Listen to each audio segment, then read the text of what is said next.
There is something so uniquely fascinating about the ancient Egyptians that has captivated historians, archaeologists, and the public for the last 200 years. And it's easy to see why. From the strange form of writing called hieroglyphics to the mysterious Sphinx, and from the macabre mummies to the Great Pyramid, ancient Egypt was an enigmatic land that attracted ancient Roman leaders and their militaries to the Egyptian seaports and British Egyptologists to its dusty temples and tombs. Much of our understanding of ancient cultures can be attributed to the ancient Egyptians, who left us many texts and treasures, monuments and myths that offer us tantalizing clues about the exotic and wondrous culture of ancient Egypt. Egypt is a very old land, with civilizations dating to around 5500 BCE. Historians divide ancient Egyptian history into thirds: the Old Kingdom, Middle Kingdom, and New Kingdom. In ancient times, the people of Egypt used the reigns of certain rulers as date markers, making it difficult for today's archaeologists to definitively date structures and monuments.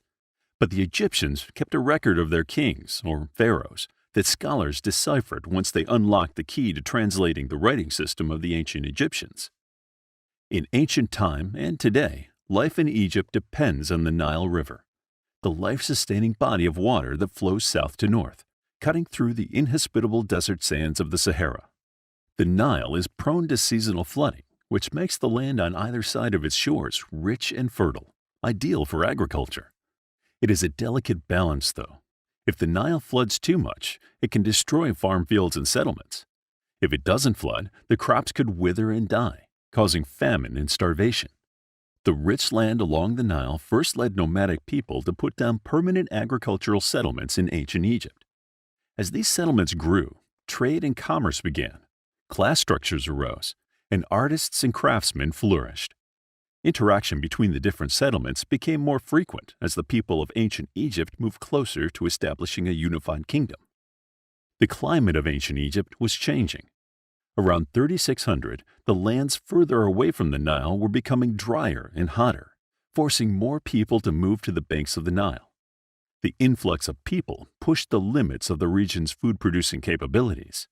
As neighboring communities competed for resources, leaders ordered the construction of walls and other defense tactics.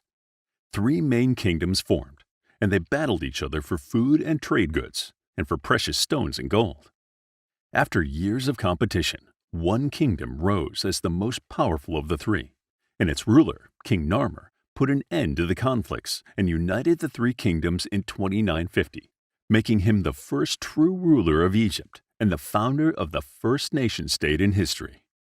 Under King Narmer, Egypt gained its national identity.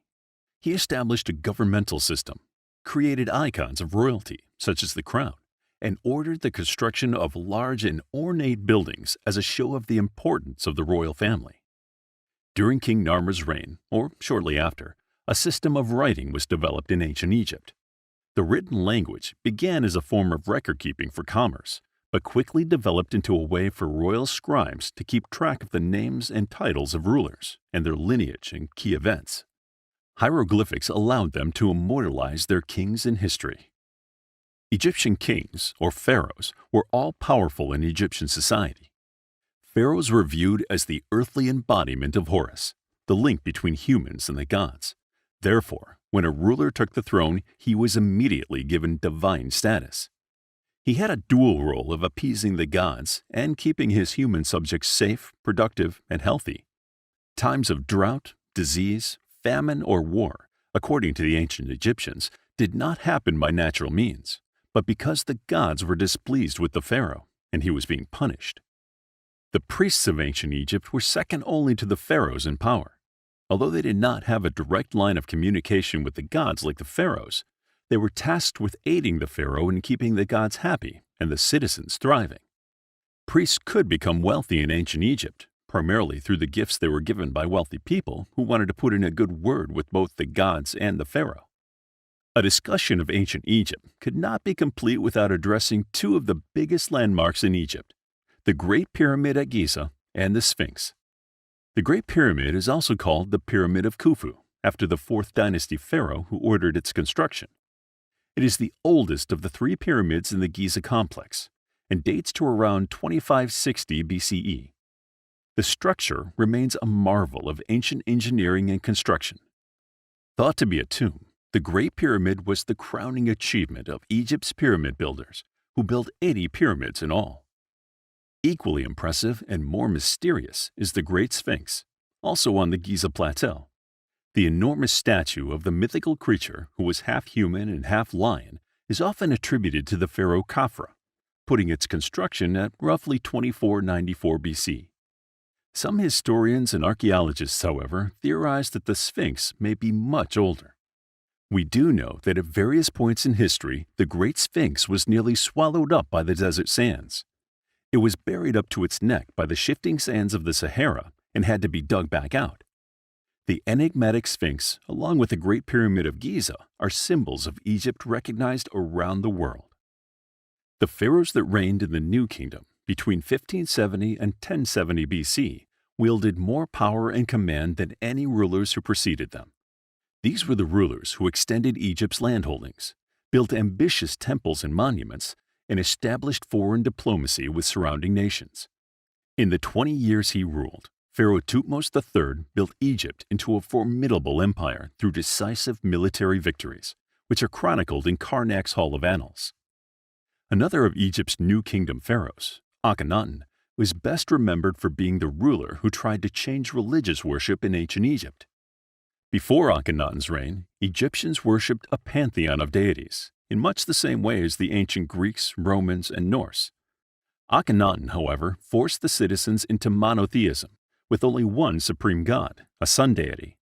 The people of ancient Egypt naturally balked at this sudden and radical shift in their religious practices, although few spoke out against their pharaoh. After his death, polytheism was restored, statues and monuments of Akhenaten were destroyed or dismantled, and his name was expunged from the record of kings. The beautiful Egyptian queen Nefertiti was married to Akhenaten, but not much else is known about her. Queens only ruled in partnership with their kings. However, historians believe that Nefertiti may have served as the sole ruler of her people after her husband's death, and before the boy pharaoh Tutankhamun began his reign. We may not know much about Nefertiti's background, but we do know what she looked like. A bust of her likeness, believed to have been sculpted in 1345 BC, was unearthed in an artist's work by a German archaeologist in 1912. The bust of Nefertiti, often called the most beautiful woman who ever lived, is on display at a museum in Berlin. Upon the death of Akhenaten, there was no clear heir to assume the throne. The only appropriate person was Tutankhamun, a 7-year-old child. The boy pharaoh, as he later became known, became a household name after his treasure-laden, nearly intact tomb was discovered in the Valley of Kings in 1922 by British archaeologist Howard Carter. Besides the priceless treasures, ornate sarcophagus, and mummified remains of the pharaoh, the tomb held back a curse, if the legends are to be believed, that caused the strange and unexpected deaths of Carter and several members of the archaeological team. The mystery of the curse, along with the trove of valuable artifacts, made a fascinating story, leading to King Tut's immense fame. The discovery of King Tut's tomb and the worldwide attention it garnered put the ancient Egyptians' unique funeral and burial practices in the spotlight. In the mythology and religion of ancient Egypt, the belief in the afterlife was of high importance. Pharaohs and nobles spent their lives preparing for their deaths and tried to ensure that they would enjoy a comfortable afterlife. A key component of this was the preservation of the corpse. The people of ancient Egypt developed effective embalming and mummification techniques, including wrapping the deceased in strips of linen cloth that took advantage of the dry desert climate to keep the body intact. The funeral rites of the ancient Egyptians guaranteed the deceased had a safe journey to the afterworld. Some pharaohs were buried with boats that could transport him to the great beyond. Servants and family members were also buried with the pharaoh so they could serve him in the afterlife. All the worldly objects he may need were also added to the tomb, including items of great value that may have favored the gods.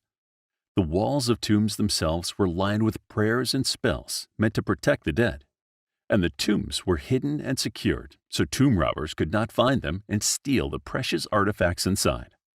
Toward the end of the Egyptian Empire, Egypt was an integral part of the political and economic activities of the Mediterranean Sea. Roman and Greek leaders, scholars, and philosophers regularly interacted with Egyptians, which influenced the Egyptian culture. Some of the interactions became personally and politically entangled. Such was the case with Cleopatra, the daughter of Ptolemy XII. A weak and ineffective leader, Ptolemy XII often called on Rome for military and political support. Upon his death, the throne passed to Ptolemy XIII, who was just a child. Therefore, the elder Ptolemy's daughter, Cleopatra, was married to the younger Ptolemy, and she took control of the country in the interim. When he grew older, the two rulers battled each other for control until Julius Caesar and his army arrived in Alexandria to negotiate a truce between them. Struck by her beauty and charm, Caesar and Cleopatra became lovers, and he fathered her child.